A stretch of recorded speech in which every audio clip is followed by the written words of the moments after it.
Bienvenidos a la forma más entretenida de aprender y repasar matemáticas. Esto es Matemática-Ast con el profe Sergio Ruiz. Prepárate porque ya comenzamos un nuevo episodio.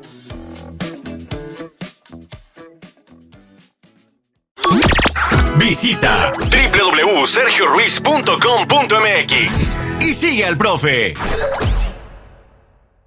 Hoy, nos vamos a meter con una pregunta que parece sencilla, pero que es la base de toda la física. ¿Cómo construimos teorías que sean, por un lado, lógicamente correctas y, por otro, que se ajusten perfectamente para describir las complejidades de la naturaleza? Ya sabes, como la órbita de un planeta o el flujo de calor en un motor. Es una pregunta fundamental, sí. Y para explorarla, pues, analizamos un conjunto de textos y videos educativos que nos muestran dos herramientas clave. La primera es como un detector de mentiras para las ecuaciones, un sistema que garantiza que nuestro lenguaje sea coherente. Se llama análisis dimensional. Ok, un detector de mentiras. Y la segunda herramienta nos permite dibujar mapas del universo que no están atados a las rígidas líneas rectas de X, Y y Z. Órale. Entonces, la misión es doble. Primero, entender el control de calidad de la física para asegurarnos de que nuestras ideas tengan sentido. Y después, pues aprender a elegir el mapa correcto para el territorio que queremos explorar, usando eso que dijiste, las coordenadas curvilíneas. La meta es ver por qué, juntas, estas dos ideas son tan increíblemente poderosas. Exacto. Empecemos por ese control de calidad. Imagina que un científico propone una nueva y revolucionaria ecuación.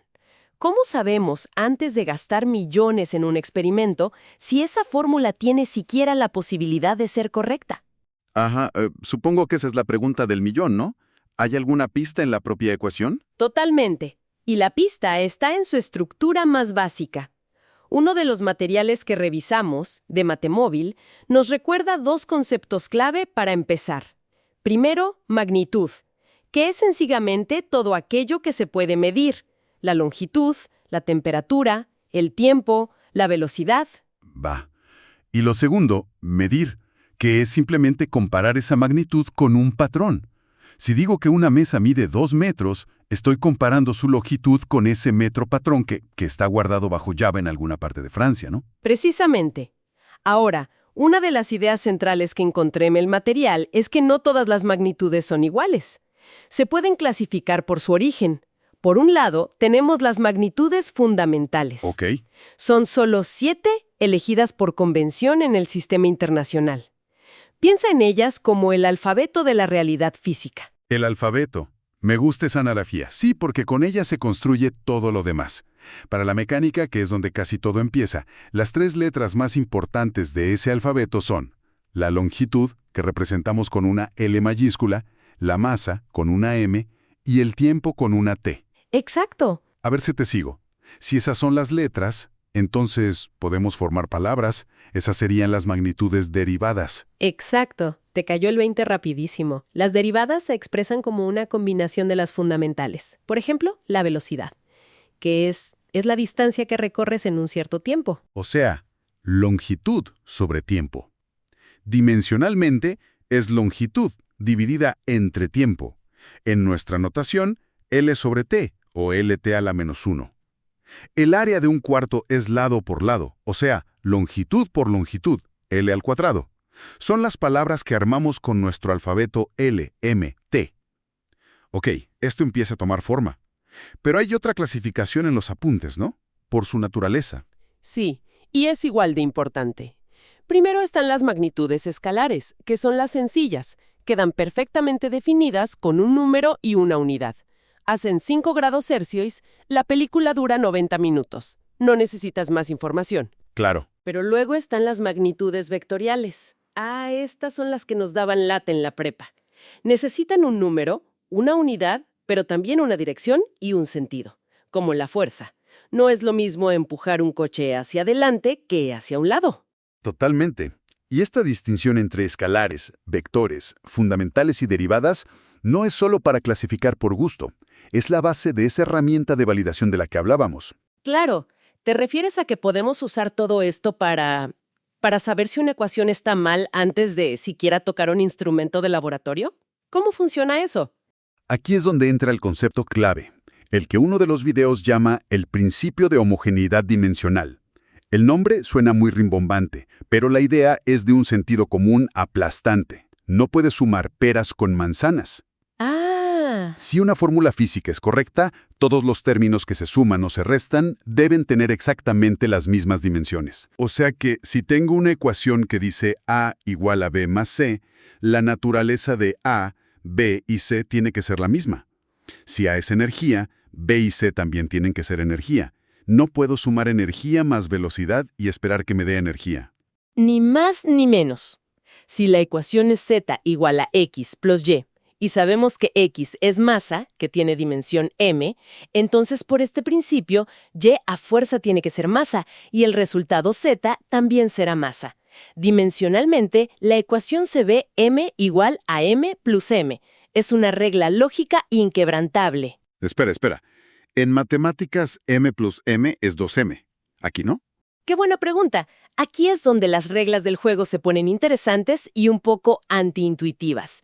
En análisis dimensional solo nos importa la calidad, no la cantidad. Ah, ok. Masa más masa sigue siendo masa. Longitud más longitud es longitud. Nos enfocamos en la esencia de la magnitud. Y esto nos lleva a la primera regla importante, la propiedad de los números. A ver, ¿qué pasa con los números? Para el análisis dimensional, los números no tienen dimensión. Su dimensión es 1. Y esto aplica para todo. El 5, el menos 20, constantes como pi, los ángulos, las funciones trigonométricas como seno o coseno y hasta los logaritmos. O sea que la naturaleza, en un nivel fundamental, como que no sabe de logaritmos ni de senos. Son herramientas matemáticas nuestras, no propiedades físicas del universo. El análisis dimensional nos obliga a separar nuestra matemática del comportamiento físico real. Me parece una idea muy potente. Has dado en el clavo. Fíjate, hay un ejemplo en uno de los videos que lo deja clarísimo. Nos dan la fórmula K igual a 1 medio mg log 5 y nos piden encontrar las dimensiones de K.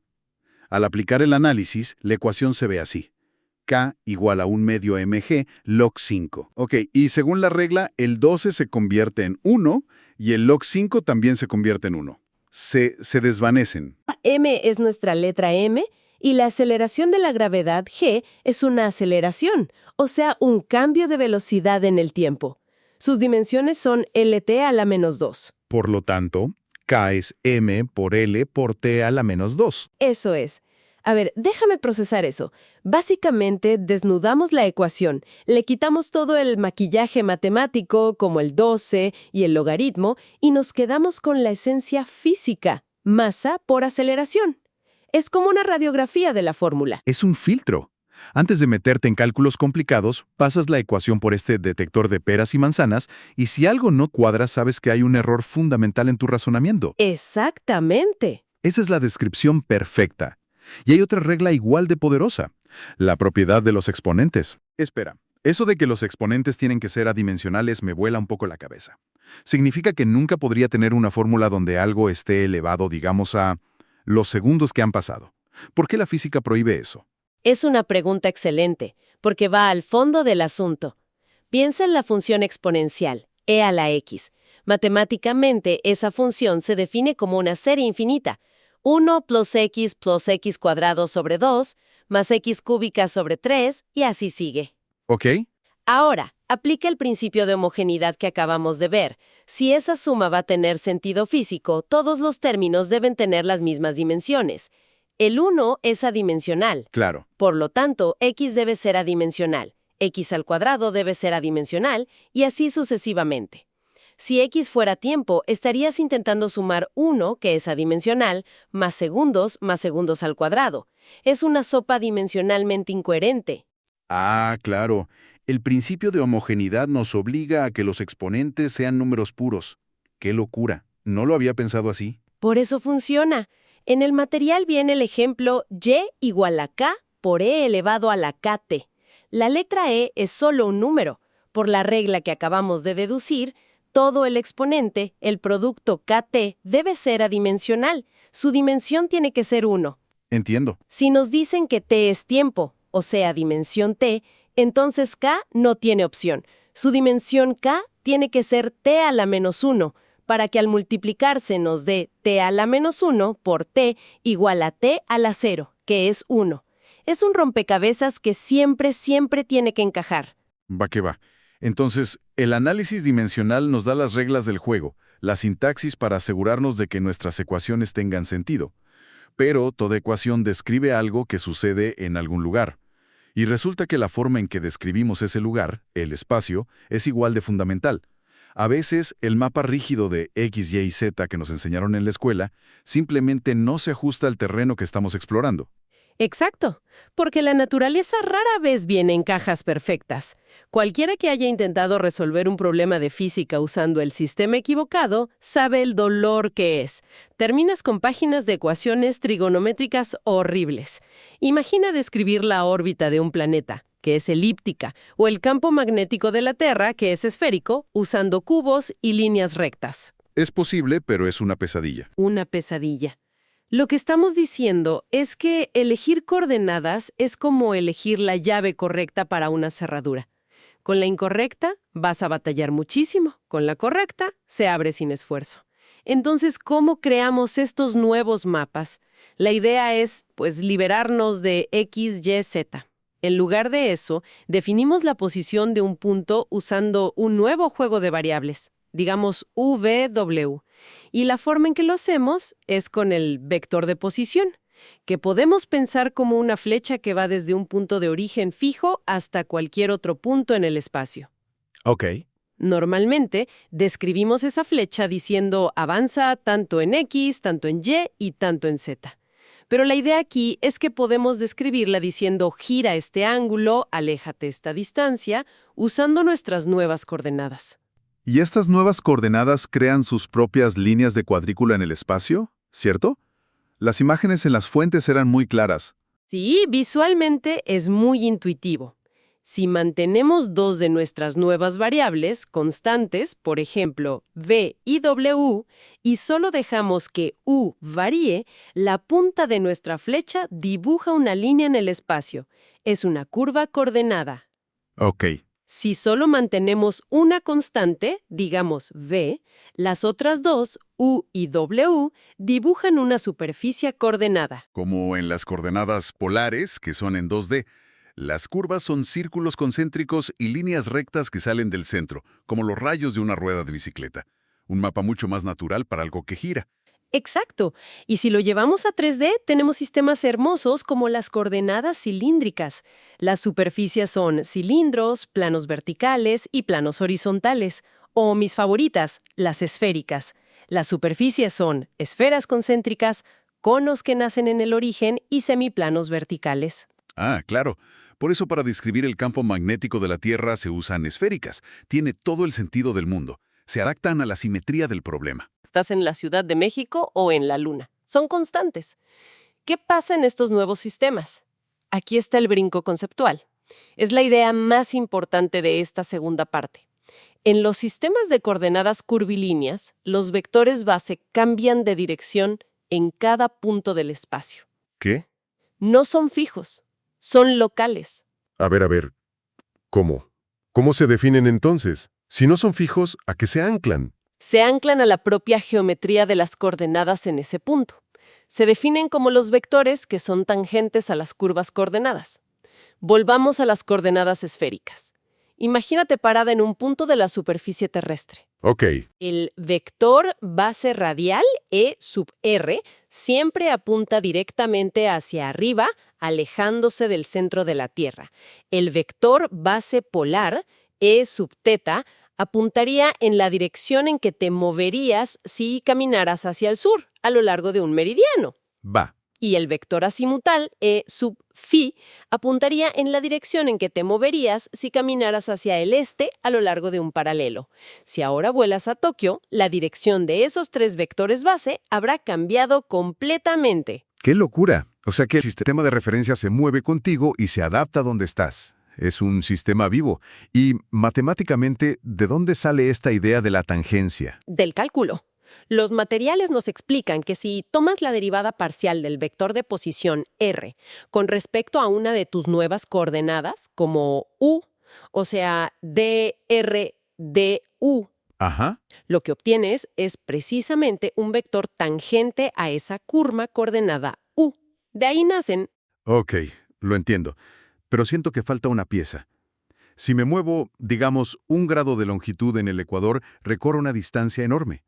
Si me muevo el mismo grado de longitud cerca del polo norte, casi no me muevo. El mismo cambio en la coordenada no significa el mismo cambio en la distancia. Exacto, ese es el problema. Y tiene una solución muy elegante: los factores de escala. Es un concepto crucial. En cartesianas, un paso en X es 1 metro. Y punto. Aquí no. Tu observación es perfecta. ¿Y cómo lo corrigen estos factores de escala? Es como mirar un mapa del mundo tipo Mercator. Groenlandia parece del tamaño de África, pero sabemos que ni de cerca es así. El mapa distorsiona la distancia real a medida que te alejas del ecuador. Claro. Los factores de escala que se delocan con la letra H son la corrección matemática que nos dice: ojo, aquí un paso en el mapa de tus coordenadas no es lo mismo que un paso en la realidad. Nos dicen por cuánto hay que multiplicar un pequeño cambio en la coordenada, como un de teta, para obtener la distancia real recorrida. Entonces, para las coordenadas esféricas, ¿cuáles son esos factores de corrección? Para la coordenada radial r, el factor h sub r es 1. Es directo. Si r cambia 1 metro, te alejas 1 metro. Pero para el ángulo polar θ, el factor h sub θ es r. Y para el ángulo azimutal φ, el factor h sub φ es r por el seno de θ. Fíjate cómo depende de dónde estés, de r y θ. ¿Y en la práctica qué significa eso? Significa que un pequeño pasito en el espacio, un desplazamiento de L, ya no se calcula de forma simple. La fórmula correcta, usando los factores de escala, es dl igual a 1 por dr por er, plus ar por de θ por eθ, plus are sin θ por d phi por e phi. ¡Wow! Las distancias que recorres al cambiar tus coordenadas dependen intrínsecamente de tu posición. Esto es lo que permite que el sistema se curve y se amolde a la geometría del problema de forma natural. Ok, creo que ya podemos juntar las dos piezas. Por un lado tenemos el análisis dimensional, una herramienta increíblemente astuta que, partiendo de solo 7 magnitudes fundamentales, actúa como un guardián de la lógica interna de la física, asegurando que no sumemos peras con manzanas. Es el control de calidad lógico, el sentido común formalizado de la física. Y por otro, las coordenadas curvilíneas nos sacan de la caja rígida de los ejes X, Y, Z. Nos dan la libertad de elegir un sistema de referencia, un mapa que se adapte como un guante a la forma del problema, ya sea un planeta, un átomo o una galaxia.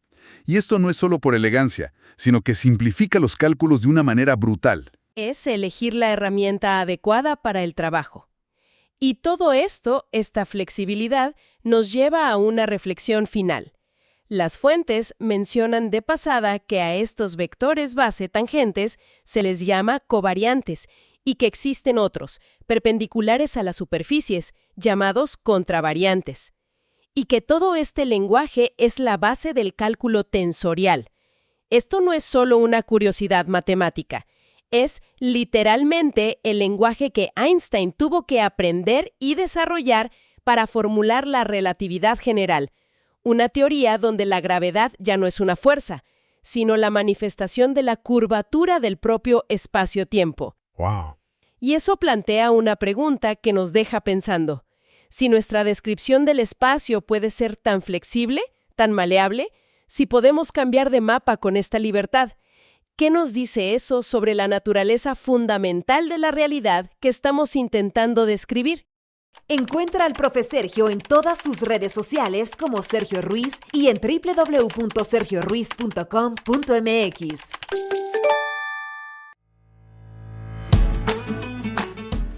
¿Ya ves que las matemáticas no son difíciles? Sigue aprendiendo. Suscríbete y no te pierdas el siguiente episodio.